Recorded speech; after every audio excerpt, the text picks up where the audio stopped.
I think to see gold do particularly well, you'd want to see more, right now, so basically we have a declining economic activity, which is generally good for gold compared to stocks. Right now, the Fed's in a dilemma where they have declining economic activity, but inflation's still well above their target. I think that's where you could see gold do particularly well.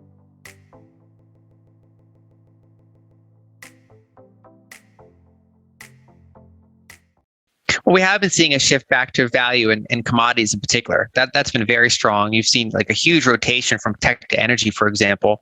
And year to date, gold is doing better than both stocks and long duration bonds. So it might not feel good to gold investors because you don't see gold really going up and gold stocks going up. But gold in particular did outperform a lot of the risk assets. And so it did its job in a challenging liquidity environment. I think to see gold do particularly well, you'd want to see more, right now, so basically we have a declining economic activity, which is generally good for gold compared to stocks. But we also have the Fed trying to tighten into this, which is bad for pretty much anything other than the dollar and maybe some really defensive value types of equities and things like that. And so I think right now the Fed's in a dilemma where they have declining economic activity, but inflation's still well above their target.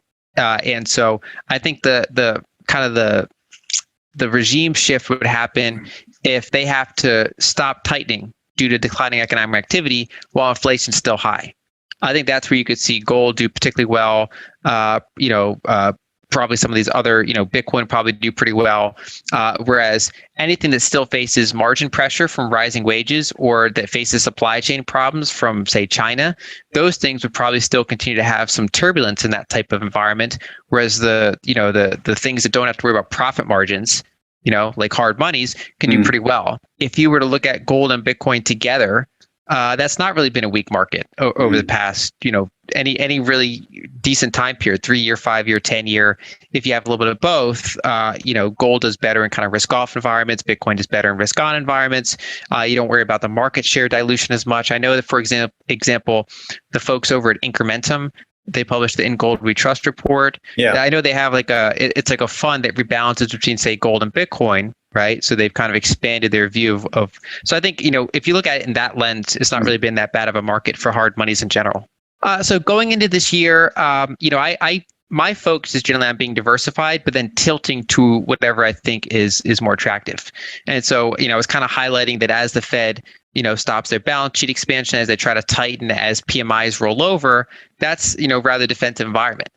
And I was upfront and saying, like that analogy I said before, like you can show conditions of a forest fire, but you can't predict, where lightning is going to strike. I was basically saying, I don't know if we're going to get sharp drawdowns or if we're going to stagnate, but I think that risk assets in general are going to have a tough 2022. And so I was leaning defensive. I was kind of emphasizing healthcare stocks, energy pipelines, energy producers, maybe a little bit higher cash or tips position, gold. And so that doesn't mean I don't own other assets as well. But I was basically emphasizing some of those defensive assets that historically do better in falling PMI environments. And I think we're still kind of in that camp. I think a lot of that's already played out. We've already seen complete turmoil. Basically, it's more bearish than my base case would have been, but it's in line with that defensive type of view.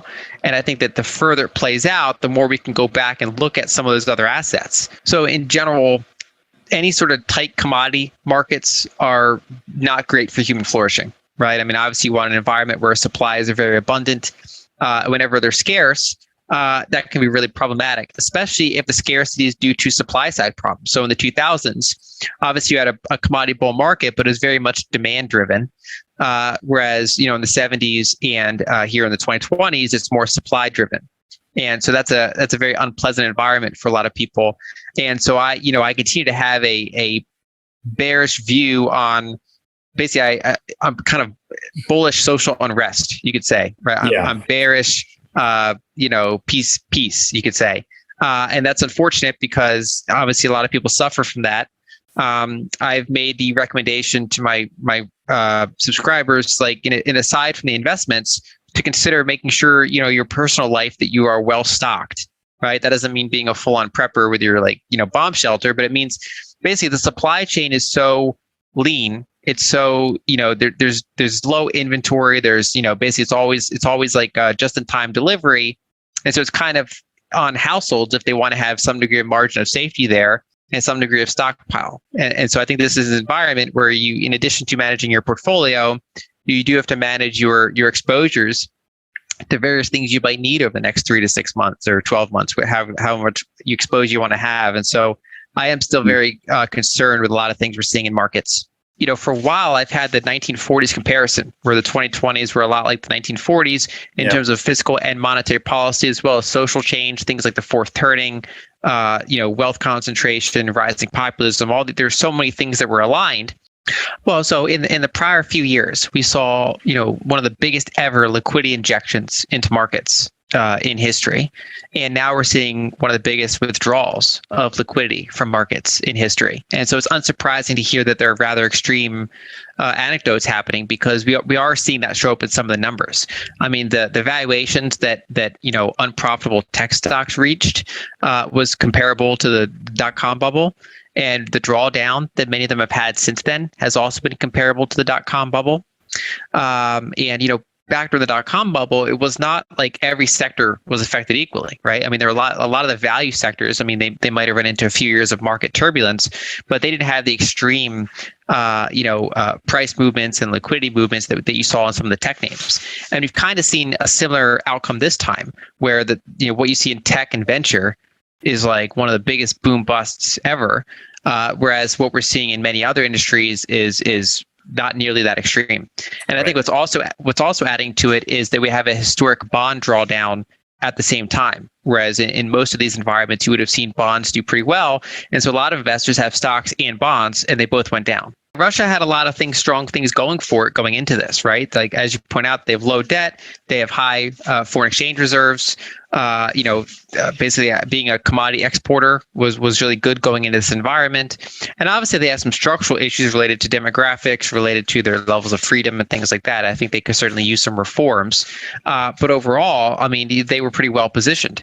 And it's funny because, Russia's had this long-term history of being invaded a number of times. And so there's a lot of people that pointed out that they have certain geographical concerns that they want to manage, but they're a nuclear power. I mean, they're at no risk of being invaded or anything like that. And so if anything, this has decreased their level of security going forward. And so I think that was surprising to a lot of people that they would take such extreme action, even though there's obviously tensions there.